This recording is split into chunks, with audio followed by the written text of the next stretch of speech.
Good morning, and welcome to this edition of Joe on the Job Site. Today, my guest is Alyssa Lane. Welcome, Alyssa. Hi, Joe. Thanks for having me today. Could you tell us your journey? Absolutely. So, my journey in construction started way back when I was about 6 years old. Six? Six, I know. I know. Feels like forever ago at this point. My dad started and he said, "Well, I'll help you learn math." It's Little six. at six. Little did I know that meant I was doing free takeoffs for him. So that way it probably took a little bit longer, but he did get them for free. So this was back when there was no technology, 6 Mm-hmm. years ago. I'm like a dinosaur.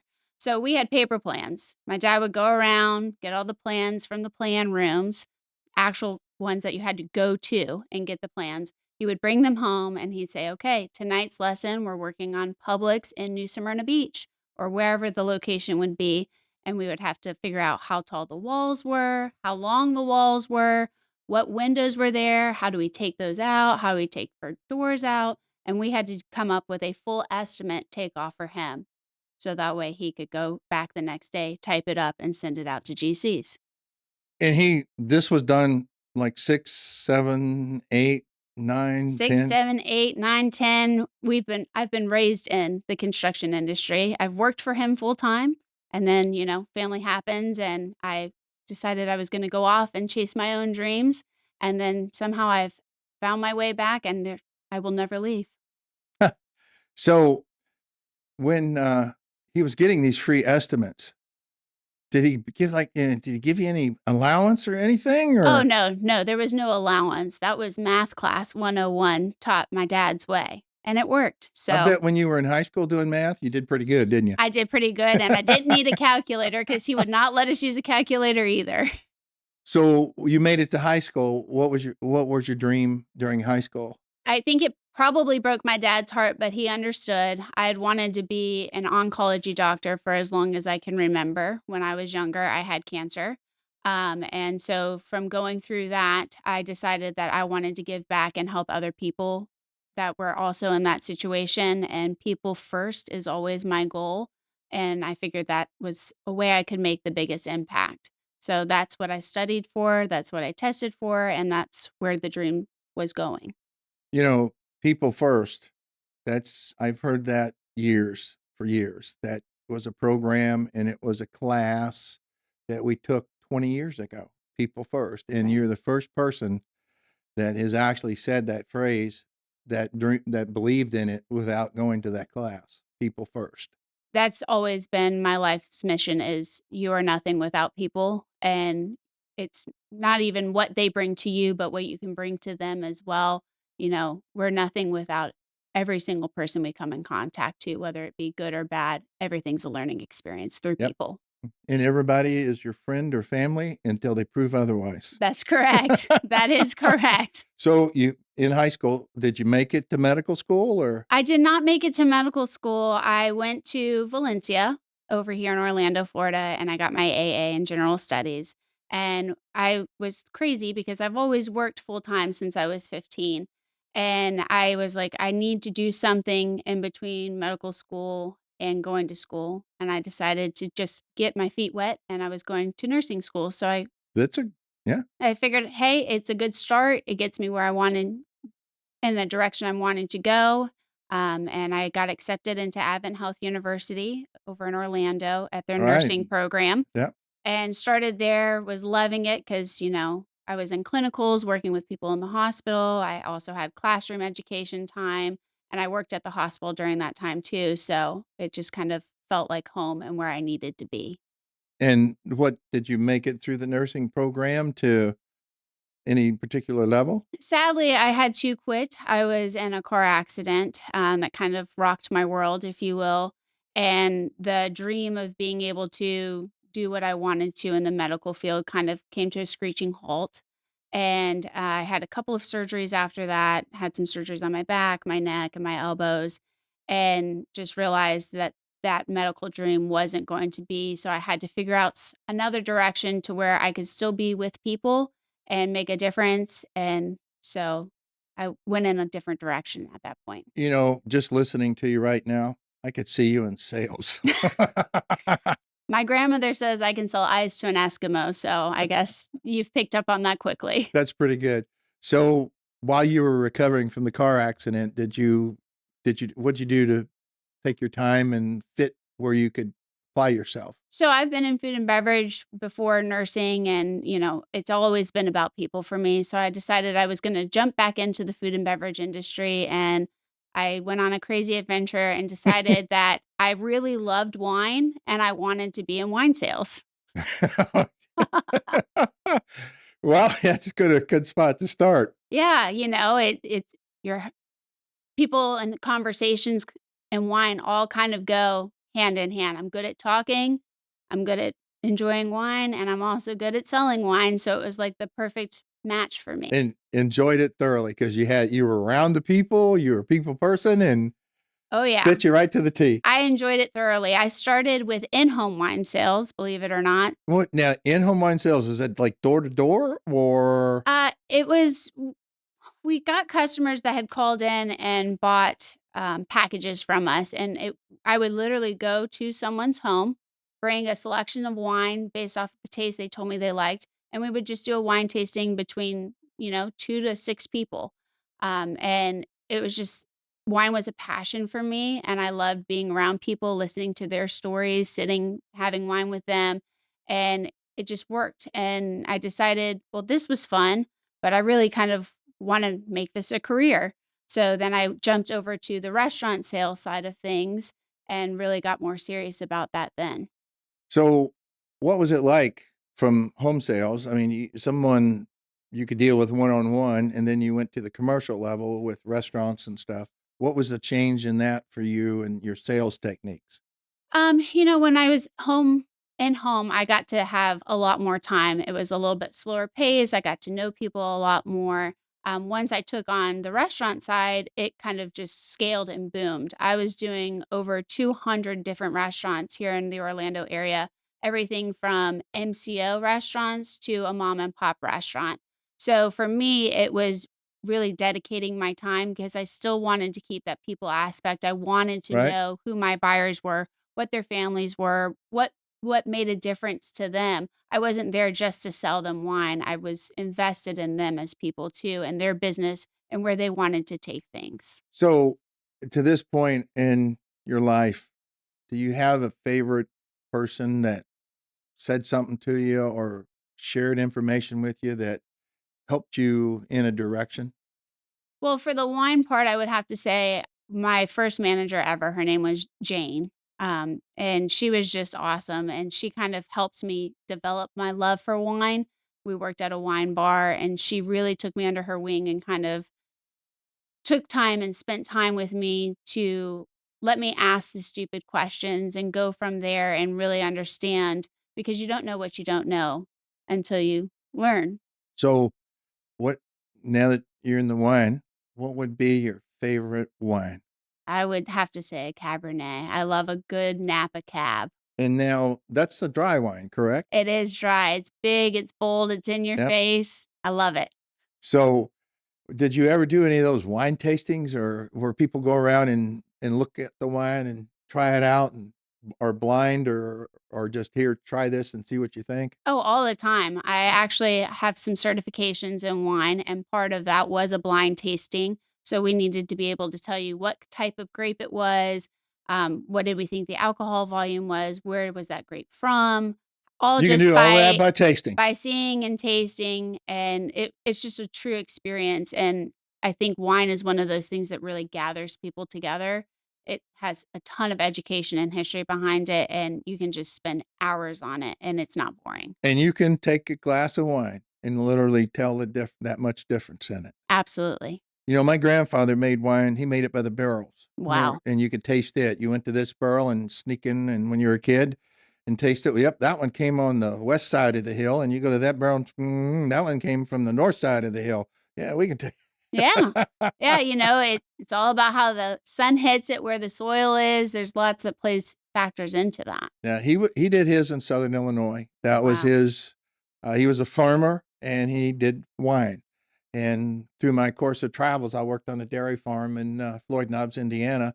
And one of the friends I made over there made wine, dandelion wine, watermelon wine, a lot of wines, apple wines that you could Wow. think of. They just made their wines, and you could taste some of them. And you'd go in and, you'd think a glass of wine, you've seen what a glass of wine looks like, so it can breathe and in the glass, and, nope, he gives you a tumbler and fills it full. Believe me, in the winter when you get ready to go outside, it's not cold anymore. Hey, there you go. Whatever it takes, right? You could work in there. So your certifications that you said you had, Yes. tell me, you said you had a SOM? I am a certified SOM, and I also have a WSET level 2. What does a SOM do? Uh, for that, it's more if you are in a restaurant, a fancy restaurant, and you're lost and have no idea what you want to drink. Those are the people that come out and say, "What do you like?" and help you kind of talk through it and decide on a wine based off of your personal So if I preference. was sitting at a table and said, "I like a dry wine with a bold flavor or a strong taste," And what would you recommend? if you're looking for a red, I would definitely say try a cab from Napa. It's big, it's bold, it's oaky, it's in your face, and will leave your mouth saying, "Ooh, I need a little bit of water with that." That's pretty good. And then your other one, you said, WSET? WSET, yes, that's more for, like, the restaurant side of things, for holding educational purposes for selling wine. They do WSET levels 1 through 4. And this so I'm interested in what the WSET is because if you tell me how that works. For the WSET, we did some of the blind tastings there, and then it's also a lot of book work. So, where are grapes from? What are the regions from? Because as selling wine, you need to be able to know your product inside and out. And Right? wine, people don't understand wine is, you could learn about wine for your entire life and still not know everything there is to know about wine. The different grapes, the regions, the climate, everything that goes into it. So, as a professional selling that, it was my job to take it seriously and be able to bring the best products to market and have that knowledge to teach my servers and owners so In the that way restaurant. they could sell those bottles even when I wasn't there. They could have the knowledge to pass down to their customers. That's pretty interesting. Yeah. I have a friend of mine, Bob, he travels to California, Okay. and he's probably done 3 or 4, and he does the wine tours. Nice. And he's similar to, like, what you have just said. He can take a drink of wine and talk about it and tell you information about it. And I didn't realize there was that much to wine. Oh, you could spend years and years and years and still have more to go. Okay. So after your wine sales, Mhm. food and beverage, where did you go to from there? After that, I had some medical stuff that popped up, and I unfortunately wasn't able to work. I wasn't actually even able to drive. So I kind of had to put my life on pause and was with my parents a lot more. And the Southern Foam Installation where I work is a family owned and operated business. And while I was I gotta ask how many years they've been in business? 28 years. That's a good I'm record. generation 3, so I gotta keep going strong here. It's a lot of pressure.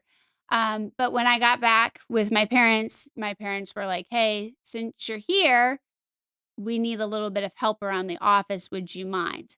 And I told them, I said, "Listen, I love you guys, but this is only temporary." And I said, "Of course I will help," because, growing up in this business, my dad had us outside working and installing foam, doing takeoffs, answering phones, sending bids. So I kind of knew how to do it all. So I was able to come in and help the people that were helping my family. And I've never left since. And it's been almost 10 years back now. So, back to estimating, doing takeoffs, answering the phone, ordering product. I call myself a professional cat herder because as part of ownership, I've heard the term of herding cats and herding butterflies. yep, yep, I call all of my team my cats, but it's exactly it. As part of ownership, everything falls underneath me, and there's not one job that I wouldn't be able to go out and do, whether it's helping install product on a job site or answering phones, doing a takeoff, signing a contract. I need to be able to help and lend assistance to anybody on my team, and that's what I'm there to do. So can you work on the trucks? Repair Absolutely. Yeah. I them? mean, my guys probably don't like it when I get on the truck, but I can get on the truck if need be. You know how to do it from top to bottom. Yes, that's one of the most important things is I would never want to ask somebody on my team to do something that I wouldn't be willing to do myself. So I need to know every aspect of every job that we have there. And that's a perfect leadership skill. Thank you. So that someone that you're working with sees that the boss isn't afraid to get down in there and get after it.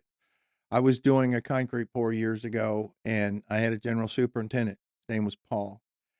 Concrete blew up on us, got hot, set quick, and we were out there working on it. And Paul came out there in his nice clothes and crawled right down on the slab with us and helped us get it down and burn it in. We were hand troweling, wasn't no troweling machines back Wow. then.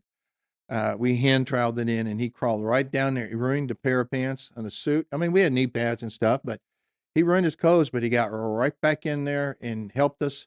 And from that day forward, we looked at him different when he walked on the job. We didn't realize that, yes, he was Paul Watkins, the general superintendent. He was Paul, and he cared about us and worked with us. And we didn't know it, but he had came up the ladder the same way we did, and he didn't forget his roots.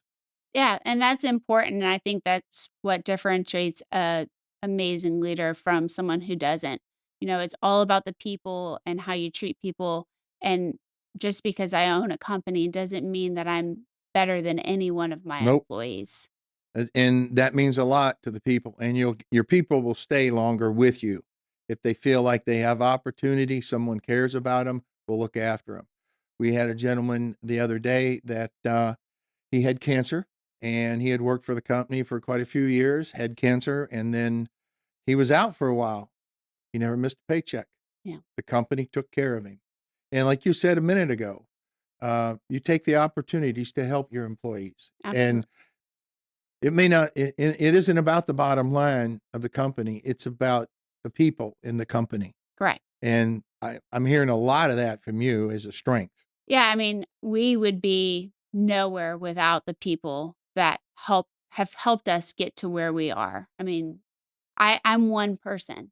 I can't be out on every job site. I can't estimate every project. I can't do everything. The people that are with us day in and day out, that's how we have gotten to where we are today. Yep. This business started 28 years ago. My dad was getting out of the Marine Corps, and my grandfather asked him, "Son, what are you doing? Are you reenlisting or are you coming home? And are we going to start a business?" And my grandfather was in concrete, and they decided he was going to come home and they were going to start a business together. And Southern Foam would not be anything it is today without my dad. My dad has I mean, he's given his life to this company and to making sure that the people he brings on, he can take care of. And, you know, not only the people that work for us, but the people we work with, Your our clients. clients, our homeowners, our home builders, our general contractors, our subcontractors that we work with. Everyone is just an extension of our family. Right. And, you know, if you were asked the question, "What's the most important asset?" It's Southern Phone. It's my people, Yeah. hands down, through It and through. it's then they're the ones that's gonna make the longevity of the company. Absolutely. They're the ones that have gotten us to this place and then hopefully can get us, another 28 years down from here. You, you had said something about your father, being one of the most important parts of the company and starting it, Yes, and now you're here. I am here. Next generation coming on? Next generation's coming on, sadly, my grandfather has passed away, so we're working in between generation 2 and 3 right now. My dad is generation 2, and I am only half of generation 3. My sister also is with us full time. Working for the company. Working for the company, Oh, and that's so good. we have both members of Generation 3 and my sister is amazing. She is a bulldog in the accounting world and loves to do AR, AP, payroll. I mean, I'd rather be out in the field personally, so I will let her take that job all she wants, and she does a great job with it, so it allows her to go and play towards strengths that she wants to do and chase her dreams. And then it also allows me to be out in the field doing what we need on that end. So it's really a great marriage of partnership there between her and I think that's what's gonna make generation 3 so successful. So, you've been with the company for 10 years now? Yeah, going on 10 years now full So, time. do you ever think back and miss not miss being a doctor? I do in certain circumstances, but part of that big thing for me was going and helping people. And I know some people will say, "Well, you work in construction. How do you help people?" I help people in a lot of different ways, whether it be, an admin having a bad day and needing somebody to talk to, or helping my installers. Most of their wives don't work and they're sole providers for their family. So I'm helping them be able to provide for their family, and that's incredibly important to me. And I'm helping homeowners save money on insulation. Insulation's not a sexy product. It's not that beautiful kitchen counters or, the cabinets, but it's one thing if a building doesn't have it, you're absolutely going to know about it. Yep. Year up until probably the '70s, a lot of homes were built without insulation. Could you imagine that this day and age? There's no way. Well, I asked that question when I was coming up through the construction industry. I asked an older guy, I said, "Why did they not put, um, insulation in the walls? It was so easy to do and in the attic." Right. And he said, "Because it wasn't worth the cost. Heating your home back then was cheap and easy, so we don't need it." Yeah. And I can't fathom a home without it. Particularly here in Florida, you don't really think about it. You do the right math, you can get an R26 out of your walls, No. but if you don't do it with the windows, you can get most windows are plain windows, what, an R1 or a 2? Right. And then you get in with the thermal panes, the triple panes, and you can actually save money with that. But wall insulation, ceiling insulation, it's a big ticket item. It's a must. I mean, let's be honest. I feel like the summers here are only getting hotter. I've lived here my whole life, and every year I repeat, "Ah, this is the hottest summer of my life," which I truly stand behind. But I wouldn't want to be in a building that had no insulation, especially here in Florida. I grew up on an old farmhouse, and it didn't have insulation. Didn't have air conditioning either. Oh, The only thing we had to ventilate it was we slept up on the top story, and there was a window at one end and a window at the other, and we put a fan in wow. so it would pull the air through the rooms because there was 3 boys and my sister. My sister got the room by herself, the luxury suite, and us 3 boys got our little single beds, on the one side, and there was a lot of times we slept on the walls to the outside, and you could feel the heat from the day on those walls, and we would roll over to the edge of the bed where we could get a little bit of air from that fan to cool us down. I bet your sister didn't have that problem. No, no, she didn't, and she had the other window, so she could put her bed right in the middle of it where the breeze came right on through it. There you go. It was a time that taught us lessons, Right. and so if you were to look back on all of your experiences, what would you say is your most memorable experience? My most memorable experience, I'm gonna definitely say my dad, love him to death. He thinks that his daughters are boys sometimes, I think, because he works us like a grown man. And it was on a weekend, and my dad said, "Well, girls, your mom's working, and I've gotta get a Publix done." And we were like, "Okay." So he loaded us up. He took us out to get a Publix. I mean, my sister and I are 2 years apart. So at this point, I'm maybe 8 and she's maybe 6. What's a Publix? Publix is a grocery store. Publix run. Yeah. Oh, going to the grocery. Well, no, he needed to foam the exterior walls of a Publix. So he loads Oh, you us didn't get up. to go to the grocery. Oh, no, no, no, no, no. I told you he works us like grown men. And he says, "We gotta get going on this." And we're like, "Okay." And, he puts us in our PPE. We're out there in hard hats and all of this stuff. And he's like, "Okay, now remember, we have to fill this wall all the way." He's like, "We've gone over this. We did our test holes. We did everything we needed to. We knew what the plan was."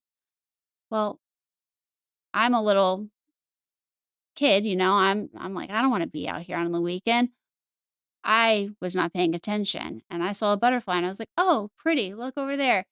I lost count, and I overfilled the wall. When you overfill the wall, there's only so much space. the foam just shoots back out at you.